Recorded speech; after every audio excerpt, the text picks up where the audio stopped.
Okay, so I'm just going to do a little video on how we've been handling the door routine, how we handle doorways in general. So first off, I wanted to teach her a cue transfer. So I wanted to transfer the verbal sit cue to me just touching the doorknob. So I want her to immediately, upon seeing me touch the doorknob, I want her to go into a sit stay. Okay. Yes. And this has the same rules as a regular sit stay. She is to stay there no matter what. Whenever I'm ready and she's ready, yes, I'm just gonna open the door and she should just stay where she is while I move to the other side. And I can even grab the door and just move it to the point that I need it. As soon as I'm ready, okay. And then I turn, sit, yes.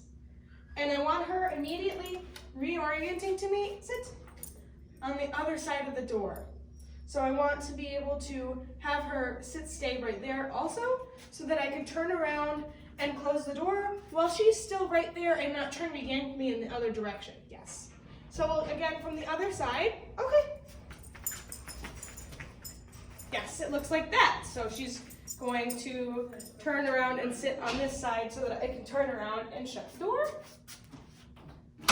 Yes. And then whenever I'm ready, okay, I can release her. So one more time, we'll do that whole thing again.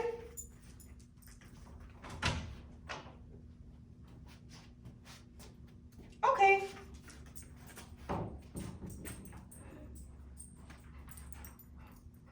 Yes.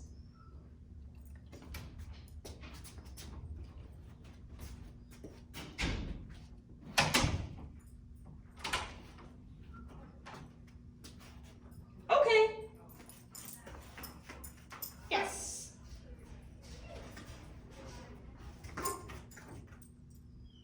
Sorry, you were not sitting in a good spot, huh? And even if she were to put herself in a position, I still want it to be solid that you stay sitting unless I tell you to get up. Just, it gives her and you a little bit more, room to work around. Okay, were there to be something else going on? So like, say you open the door and she sat in the wrong spot, but there's a rabbit running across the street. I would rather her stay sitting and potentially get hit by the door a little bit, lightly of course, hopefully nothing hard, than break her sit stay and go running after she's like, oh crap, I'm gonna get hit by a door, and then go run after a rabbit. So I do want her to hold that sit stay kind of no matter what, just because this is a safety routine, okay?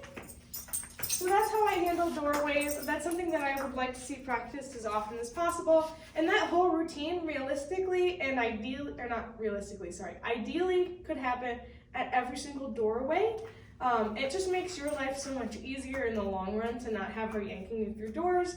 But in the situations that you don't really want to do that whole routine, I also want her to just, not take an open door as a cue to go.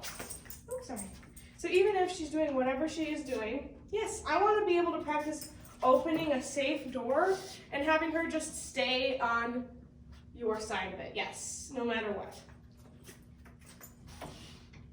So at some point, I may add in extra distraction, on the other side of the door, maybe somebody's rolling a ball past the doorway, and then you can just practice her staying on this side, no matter what. You're a good girl. Okay, so that way you don't have to do the whole rigmarole every single doorway, but you should release her at every single doorway you go through and not just let her, if possible, ever just go through a door or bust through a door. We want this to be a very practiced thing, so she's always like, why would I bust through a door? There's no point. I always do this. This is fine. I want it to be a really solid routine for her. You're such a good girl. You're such a good girl.